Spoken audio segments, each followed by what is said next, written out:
what are some sustainability do's and don'ts of communication that you've learned over the years? The don'ts are don't be directive. And I'll give you an example for both. So don'ts are don't be directive. And do's are being participative and be a storyteller. And I'll give you an example. Don'ts are, when you just tell a guest, save energy, reuse water. Don't discard towels. That's being very directive. People will not buy in.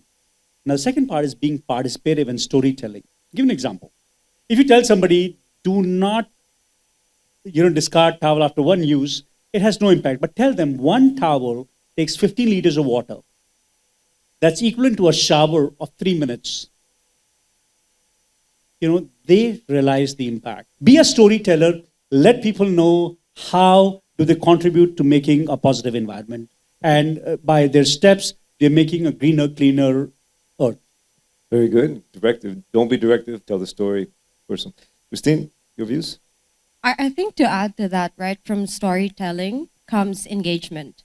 Because then, you tell the story, as a do, you tell the story, and then that gives that gives as well engagement to what that story is. And from engagement, actually, then there comes ownership after. So then that actually comes in as like from end to end, where people take it with you. People take the messaging with them. As far as do's is concerned, I think in a local setting, you always have to localize and contextualize everything that you do. So the market or the audience actually understands what you're telling them, and as they know what the impact is on their experiences. I think the second one that I want to emphasize on is the fact that claiming sustainability and its impact, you have to support that with data. A lot of metrics. You need to establish baseline. Working for the resort for the past 5 years, my do's and don'ts are pretty straightforward. So you got to be transparent. You gotta make these experiences visible, easy to understand, and especially with the fact that since we are working in an industry catering to international guests, sustainability should be clear, should be easily understood, and should go beyond language barriers. The don'ts is, I think the don'ts is just you should not guilt trip your guests that whether they're doing wrong. I think it's an issue if we're being too cynical when it comes to sustainability. It's all about like, oh no, it's going to be the end of the world. No, we need to do a positive spin with it. It needs to be something that's promising, something we can look forward to. And don't be too vague. At the same time, don't overcomplicate things with like too much technical jargon. So who are we talking to? And it may be different for each case of each member, but Mar, who is your audience that you're communicating to? Well, of course, since we work at a resort, the central who would be the guests, since of course they're going to be the end users. They're the ones that we are delivering the experiences to, our sustainable efforts, our sustainable approaches.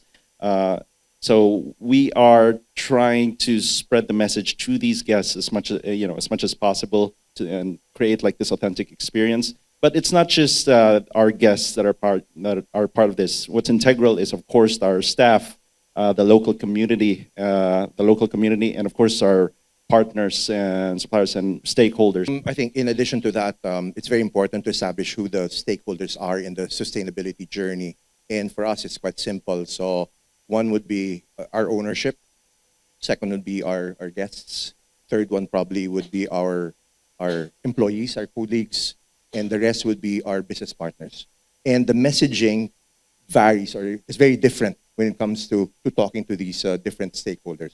I think that's very important. For us, it starts from internal stakeholders, where as a company that has 1,600 hotels globally, that's currently, we actually have certain standards that we need to meet in terms of sustainability. So at the moment, we do have responsible business as part of the pillars of our sustainability global framework in the group, and that actually also matches up with hotel sustainability basics, which Eric has discussed earlier this morning, that it's a 12 criteria kind of certification for you to have. which is measurable, which is science-backed. So then this actually then clarifies the kind of sustainability that you want for your hotel. As development, we usually talk to our owners in the starting stage, right, of design, whether what their goals are, what their sustainability goals are. If you're in resorts, our owners of Fridays Boracay, which is going to be Radisson Collection soon, they are very conscious in terms of what the resort would impact in the environment.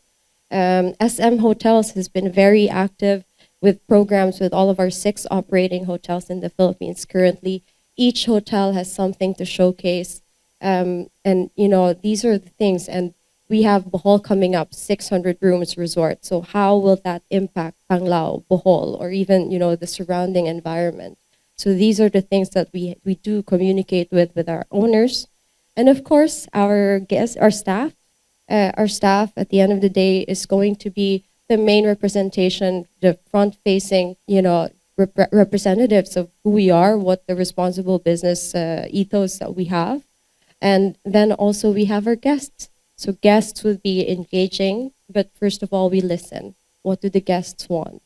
For example, the AGOTA report that recently came up, 86% of the Filipino respondents actually find sustainability as one of the decision-making factors that they have when they're choosing an accommodation to stay at. So the holistic way, we're hearing owners, we're hearing staff, in addition to guests, community. Interesting also the owner because, and Christine, development, 10 years ago, the development teams were afraid to talk sustainability owners, but now RAS is especially championing this kind of conversation. Barun, for you, who do we communicate to, or who do you? I think, Eric, everybody in the panel has already answered this. Nothing new I'm going to add, but I'll still just kind of summarize this in 2 minutes from our perspective. We have 4 major stakeholders. Number 1 is the staff, because they are the ones who will bring sustainability to life. Guest, because they want to know how their travel contributes to a cleaner, greener environment. Third is the investors, because they're very conscious. They want to have a sustainable business protecting the environment. And fourth, and unique for us, perhaps, is also our shareholders, because we're a listed company. The shareholders want to understand we are a responsible company. We're not just operating for profit, but we are operating with a responsible conscience for protecting the environment, contributing to the local communities, and growing the communities. So let's get into the talk about the guest and the guest experience and so forth. So first, talk about the when. So when do you communicate to the guest before, during, after, and is there any difference in how that's done for a guest and their stay? Okay, so I think it's actually all 3. And I'll give you an example of us as an industry, us as a hotel, but also where we can learn from. So I think first communication starts pre-arrival. And this is where, certifications like WTTC or Green Engage, Edge, LEED come in. Because when you're certified, many of these bodies, it's on your website. If you're smart enough, it's on your reservation confirmation. So you're already telling people, okay, you know what, I'm a LEED certified green, or, I am a WTTC, protect environment certification for my hotel. Then it's during the stay. And during the stay is the most crucial part, because this is where the guest engagement starts. Now, everybody has heard about the story about linen, but it is so crucial, no? Because guests are being participative. So when during the stay you talk to them about linen reuse is one. It's also about, maximizing the efficiency of energy. I'll give an example, no? Like guests use steam and sauna. Earlier, hotels would keep it on for as long as the gym or fitness center was operational. But that is so wrong. 1 hour of steam room is equivalent to 15 hours of running an air con. Finally, I think where we as an industry have to work on is post-stay. We don't communicate enough, no? So right now what we're doing is we do post-stay in a manner that, it's in our shareholder brief, in our IR press release, we always mention what have we done for sustainability. That's what we need to communicate as hotels, post-stay. I would say, thank you, Eric, for staying with us. And during your stay, you were a part of our linen reuse program, and you helped us save 70 liters of water, which is equivalent to 4 people taking a shower in the morning. Thank you, Eric. So I think that's what we need to work on. Thank you. Starts in pre-booking where everything is all then, you have the certifications already, which by the way, in the Philippines, all of our operating hotels is 100% certified with the WTTC, HSP. so also the social media platforms, because as the Gen Z crowd earlier today said that, you know, these are the kinds of new platforms where who are the conscious travelers are. So you are able to also send that message out from these different platforms. And then upon check-in is really, of course, the normal signages. Why are we doing this? Why are we saving water? Why do we have to go to the hallway now to get water? You know, in my pajamas. It's a reminder of why we're doing these things as part of the hotel operations, and you as a guest would stay. But to move beyond that as well is to be able to have experiences and storytelling with your guests.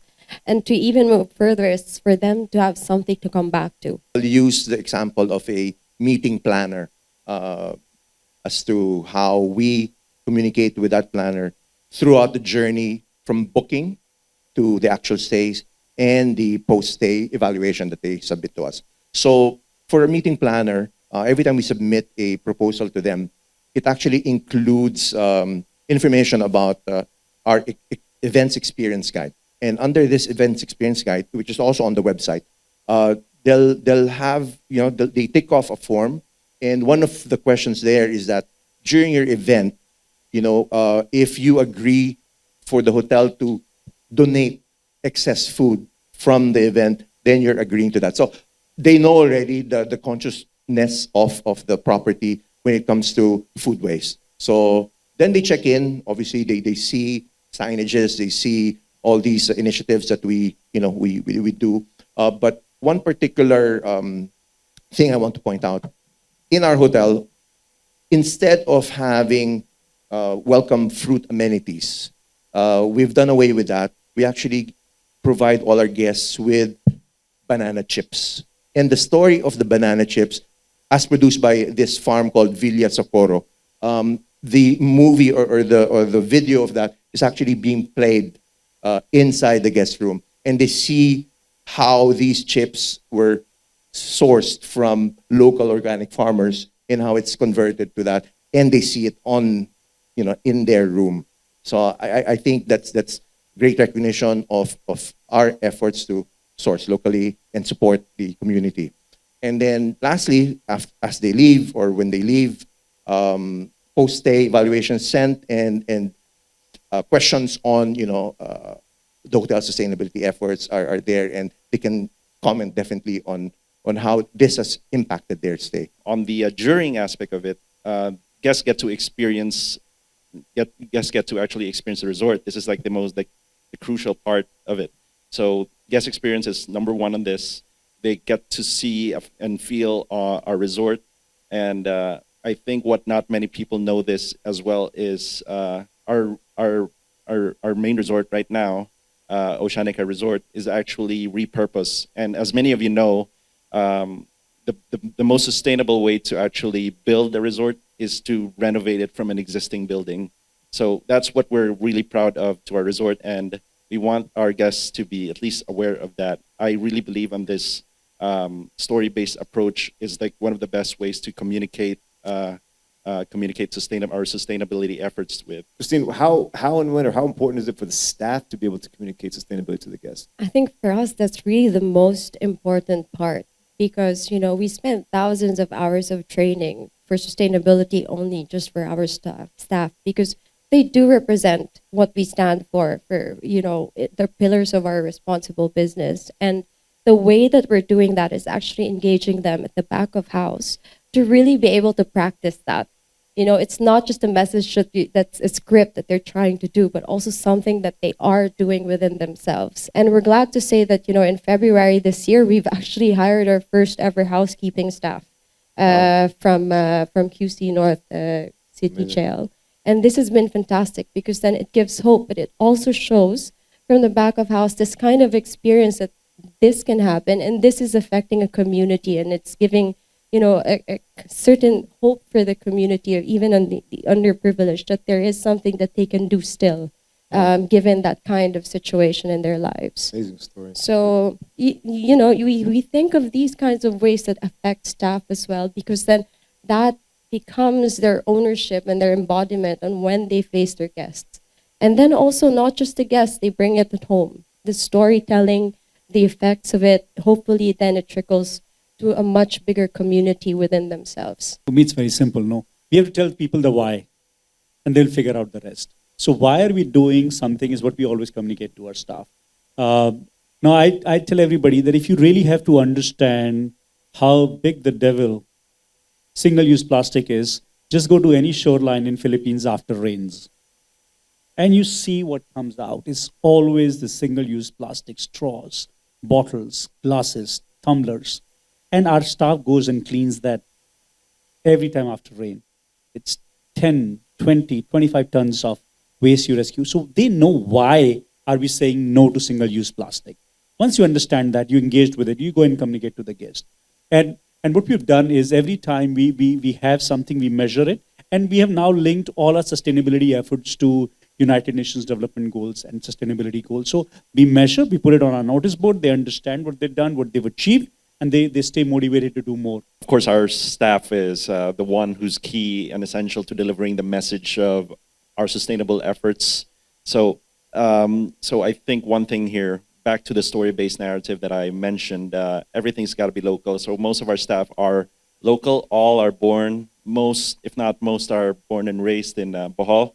So on the business that we run, on the 4 properties that we have, they're actually just within 10 kilometers in Panglao. When you talk of sustainability, it actually addresses the culture of excess.